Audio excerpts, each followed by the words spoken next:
नमस्कार. आज नवरात्रीचा 6वा दिवस. आजचं देवीचं जे रूप आहे ते आहे देवी कात्यायनी.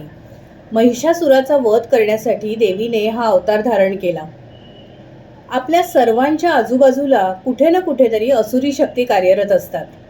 मग या शक्तींपासून आपलं रक्षण करण्यासाठी अध्यात्माला शरण गेल्याशिवाय, ईश्वराला शरण गेल्याशिवाय पर्याय नाही.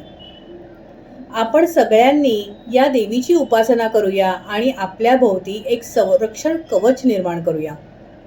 या देवी सर्वभूतेषु मा कात्यायनी रूपेण संस्थिता. नमस्तस्यै नमस्तस्यै नमस्तस्यै नमो नमः. देवीचा आशीर्वाद आपणा सर्वांवर सदैव राहो. आज आपल्याशी ज्या मॅडम बोलणार आहेत त्या आहेत डॉक्टर सुखमणी रॉय. रॉय मॅडम या प्राध्यापिका होत्या.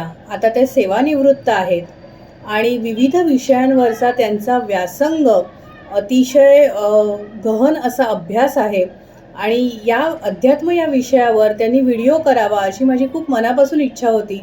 त्या आत्ता सध्या परदेशात आहेत आणि तरीसुद्धा माझ्या विनंतीला मान देऊन त्यांनी एक व्हिडिओ पाठवलेला आहे आपल्या सगळ्यांसाठी.